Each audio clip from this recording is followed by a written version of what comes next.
Saudara Lun, Pak Jasman ini sebenarnya seorang guru besar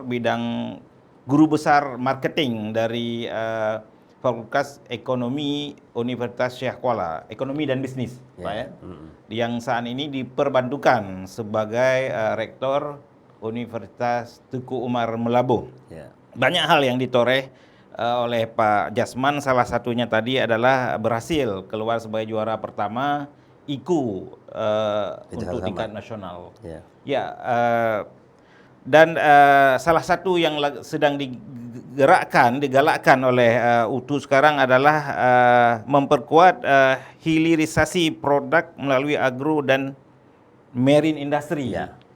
Ini apa fokusnya seperti apa itu sebenarnya Pak Rektor? Baik, bagus sekali ya pertanyaannya ya. Karena begini, bagaimanapun juga sebagai sebuah kampus ya, dia tentu kampus itu harus clear di masyarakat sebenarnya ngapain aja kampus itu. Apa yang hendak dituju, mimpi-mimpi apa yang dimiliki, sehingga mimpi-mimpi tersebut harus menjadi mimpi bersama. Jadi UTU itu kan milik warga negara Republik Indonesia. Sebenarnya semua warga negara itu memang harus berkontribusi lah bagaimana kampus itu semakin berkembang dan baik ke depan. Nah, oleh karena itu kita selalu kampanyekan, sampaikan kepada publik bahwa core itu adalah produk ilmiah pokok, produk inti, produk inti atau pola ilmiah pokok daripada sebuah kampus kita adalah agro and marine industry. Nah, apa maksudnya? Agro and marine industry atau bahasa kita industri berbasis agro pertanian dan marine kelautan. Kenapa ini bisa kita pilih menjadi core kita? Nah, mungkin ya sedikit kampus di Indonesia yang memiliki core yang jelas, yang clear, yang betul-betul fokus. Karena kalau memang mau maju itu harus fokus dan fokus. Itu kuncinya. Ya, matahari itu sebenarnya bisa membakar kertas. Jika difokuskan dengan surya kanta, bisa dia tajam, bisa membakar itu kertas. Itu matahari. Meskipun kita mandi di laut, buka baju semuanya kan, tengah hari nggak ada masalah gitu. Karena nggak fokus. Ya, kalau fokus bisa ini. Jadi karena itu kekuatan fokus itu begitu luar biasa. Nah, untuk bisa sukses dengan cepat, kunci pertama kita harus fokus. Fokus kita kemana? Kita harus menjadi sebuah kampus yang dapat memberikan sumber inspirasi dan referensi kepada dunia dalam bidang agro and marine industry. Yang lain biarlah orang lain yang kerjakan. Nah, jadi kalau kita punya semuanya, kita nggak punya apa-apa. Kalau kita tonjolkan semua, kita punya tidak menonjol. Yang menonjol itu pasti satu dan lainnya tidak menonjol gitu. Jadi harus fokus di situ. Jadi idealnya sebuah kampus itu di Indonesia, setiap kampus itu memiliki kejelasan, ketegasan, apa yang hendak dikejar, apa yang hendak dituju, apa yang menjadi produk intinya. Karena seperti nuklir itu kan, harus ada titik intinya itu. Itu yang bisa meledak besar itu, karena ada produk intinya. Nah, jadi kembali kepada di pertanyaan, kenapa ini menjadi tekanan gitu?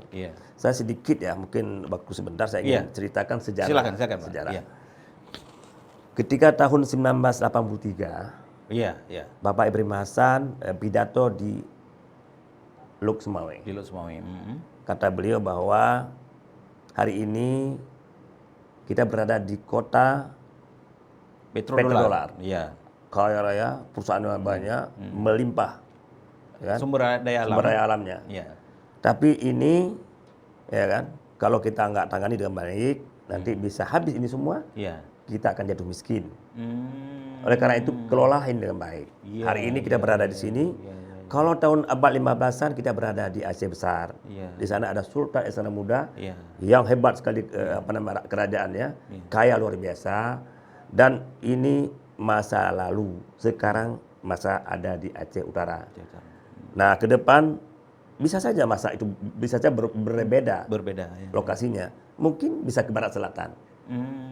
Nah, kenapa? Karena barat selatan itu dia hijau, subur tanahnya. Nah, jika dikendalikan, dikelola dengan baik untuk jangka panjang, akan menjadi kaya raya juga. Jadi oleh karena itu hari ini saya sampaikan kata Pak Hasan, kita bagi dua. Kita bagi 2 zona di Aceh ini. zona industri wilayah utara dan timur, dan zona pertanian di belahan barat selatan Aceh. Nah, tahun 1983. Kemudian hadir bupati seluruh Aceh. Salah satu yang hadir adalah Bapak Malik Ridwan Badai. Ketika itu menjadi bupati Aceh Barat. Ini pas juga kita cerita dalam Dias tentang di sini. Kita harus menghargai sejarah, ya kan? Bangsa yang besar adalah bangsa yang menghargai sejarahnya. Benar. Okay. Nah, kemudian beliau pulang ke sana, dipanggillah tokoh-tokoh masyarakat. Beliau katakan, Aceh sudah dibagi 2 zona. Barat selatan akan dijadikan menjadi zona pertanian. Di utara zona industri. Nah, sebagai zona pertanian, kita harus mempersiapkan diri kita. Nah, bagaimana kita mempersiapkan diri kita? Kita harus bangun pendidikan, sekolah.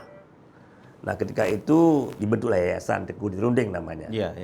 Yayasan itulah yang mengusulkan, yang mewujudkan Akademi Pertanian tahun 1984. Setahun kemudian ya? Kan ada proses, pengurusan ke Komporti segala macam kan, sampai ke kementerian, turunlah surat izin operasional, pendirian Akademi Pertanian Yayasan Tengku Dirundeng. Dalam perjalanan, ya, karena sudah banyak meluluskan lulusan sarjana muda akademik, mereka biasanya umumnya para pekerja, pegawai PNS. Mereka tuntut terus gimana nih, kami ini kalau bisa ada S1-nya, gitulah ceritanya kan. Ada insinyurnya lah gitu ya. Maka upaya-upaya tokoh-tokoh masyarakat di Aceh Barat untuk menghadirkan sekolah tinggi ilmu pertanian. Sekolah tinggi ilmu pertanian. Nah, tahun 1996 keluarlah izin operasional. Namanya Sekolah Tinggi Ilmu Pertanian Tengku Dirundeng. Oke, kemudian berjalanlah sambil menghadirkan Sekolah Tinggi Agama Islam. STAI. Ada N-nya STAI. Nah, jadi yayasannya sama. Tengku Dirundeng. Nah, dalam perjalanannya 97, 98 hadirlah beberapa sekolah tinggi lainnya. Nah, kemudian pada saat itu ada ketentuan bahwa yayasannya itu harus dibilah. Karena satu pendidikan agama, satu pendidikan beda umum. Kementeriannya juga berbeda. Maka untuk STAI tetap yayasannya ada Yayasan Tengku Dirundeng. Nah, untuk untuk menghadirkan universitas, yayasannya dihadirkan yang baru namanya Yayasan Tengku Umar Johan Pahlawan. Gitu. Oke, Yayasan Tengku Umar Johan Pahlawan ini berjuang, tokoh-tokoh masyarakat kita di sana, orang-orang tua kita, untuk menghadirkan universitas. Tanggal 10 November turunlah izin operasional pendirian Universitas Tengku Umar. Yang sebelumnya memang dari Yayasan Tengku Umar Johan Pahlawan. Oke. Dan seterusnya, memang sejak swasta sampai negeri, yayasan itulah yang mengendalikan Universitas Tengku Umar tersebut. Sampailah 1 April dihadirkan Universitas Tengku Umar Negeri. Oke. Saya mendapat kepercayaan 2014. Saya mendapat kepercayaan untuk jadi rektor. Karena begitu saya di sana kan saya mempelajari, kita harus lihat sejarah. Kenapa kampus ini dulu dihadirkan? Kan? Filosofinya. Ya, orang-orang tua kita pasti ada alasan. Betul. Kita cerita, itulah ceritanya alasan tadi. Wah, kalau begitu kita harus fokus juga di pertanian. Tetapi kita tidak hanya bicara pertanian. Karena apa? Nilai tambahan terbesar bukan di proses menghasilkan hasil pertanian. Nilai tambahan terbesar adalah saat hilirisasi menjadi the end product. Kita nggak bicara CPO, kita bicara turunan CPO. Kita tidak bicara jengkol, tapi yang kita bicarakan apa turunan jengkol yang itu. Itu yang disebut hilirisasi. Nah, oleh karena itu dengan berbagai naskah akademik kita lakukan analisis historis, jelas orang tua kita dulu menghendaki pertanian, oke, dan tentu perikanan. Nah, kemudian dan kalau perikanan ini kalau tidak sejarah, kita justru bangsa maritim.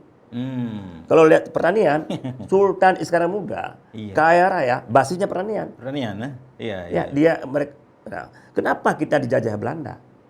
Belanda Oh. mau menguasai hasil-hasil pertanian rempah-rempah dari Iya. belahan barat Sumatera. Makanya Sultan Iskandar Muda mengatakan kepada siapapun, Iya. barang siapa yang mau membeli rempah-rempah, lada di Sumatera, hubungi saya dulu. Cium, katanya. Cium wangi lada di tanganku. Kata Sultan Iskandar Muda. Jadi nggak boleh diganggu. Maknanya apa itu? Artinya di sini yang bagus gitu. Oh, ya kualitasnya. Jadi nggak boleh sembarangan. Kenapa? Ada upeti. Iya. Ya, nggak boleh sembarangan dia beli itu. Kita wilayah kekuasaan saya tuh. Belinya harus tahu saya. Iya, Nah, gitu iya, dia. iya. Makanya itu terbanyak VOC segala macam. Dan Belanda menguasai kita bukan karena politik. Alasan ekonomi. Ingin mereka kuasai rempah. Iya. Nah, rempah-rempah itu yang ingin dikuasai rempah-rempahnya itu. Iya. Nah, kembali. Jadi kita sebenarnya basisnya memang pertanian. Kenapa kita pikir yang lain? Iya. Kita miskin bukan karena kita melupakan basis kita. Aceh ini nggak ada alasan miskin, bahkan Indonesia nggak ada alasan miskin. Iya. Heran kita kalau dikatakan miskin karena potensi besar. Jadi dan kemudian kita tidak boleh bicara hanya menghasilkan barang-barang setengah jadi. Itu yang membuat kita kelihatannya miskin. Iya. Padahal jika kita sampai kita hilirisasi dari katakanlah kakao sampai ke tingkat ke coklat, nilai tambah sebesar di situ. Nilai tambah terbesar justru di hilirisasi itu. Nah, makanya kita sebut industri.